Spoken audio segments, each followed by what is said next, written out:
Hello and welcome to our reviews. Today we'll be reviewing the Marvel Legends Mandroid series, Baron Zemo. So yeah, here we have the new Baron Zemo.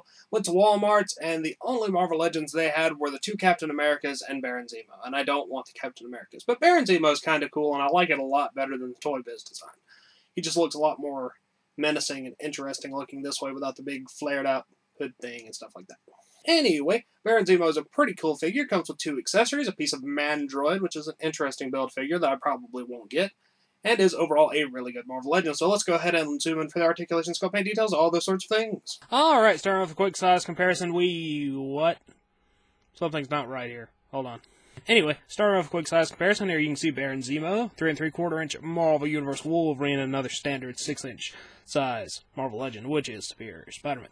As you can tell, he is standard size, almost the exact same height as Superior Spider-Man, and of course he is bigger than a Marvel Universe figure. He should fit in perfectly with other Marvel Legends figures, as well he should. Anyway, let's get the other two out of here and just look at Baron Zemo. Moving on to our 360 spin, here you can see Baron Zemo. Just going to start off by saying that I like this figure way more than I have any reason to. He looks really cool. He's got a nice dark purple outfit, and then his mask / upper body bit is dark purple with some very nice line work. He has yellow boots and gloves, which have some nice shading on them. He has this sort of like little sash loincloth thing around his waist, as well as some little gun holsters on his chest, which have little Z's on the side of them. He also has a holster on his belt, which will hold either his sword or his gun.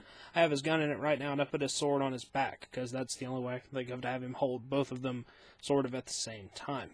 All in all, he just has really nice composition, and I think he just looks really cool overall. Now let's zoom in on the head sculpt really quick. Zooming in on the head sculpt, you can see that the line work is very nicely done, sort of sculpted in there.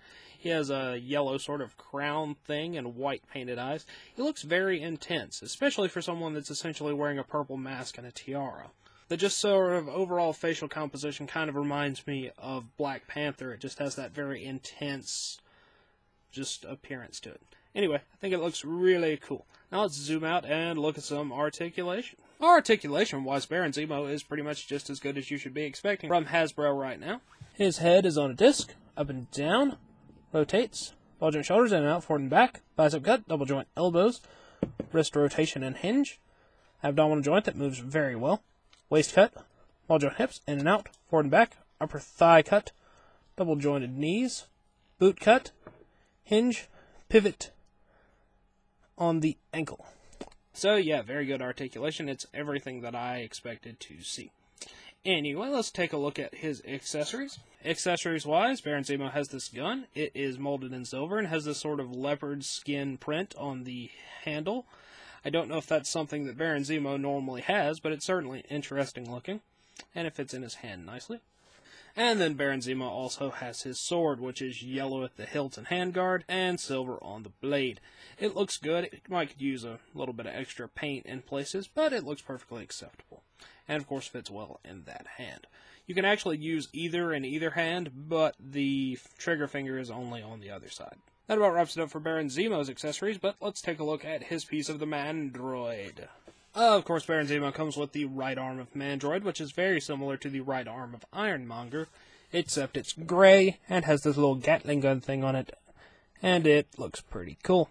It has a hinge and rotation at the elbow, rotation at the wrist, and has a ball joint up here at the shoulder, so it's fairly posable, although it's certainly not the best arm in existence. Anyway, let's go ahead and move on to the packaging. Baron Zemo comes in the new standard for Marvel Legends.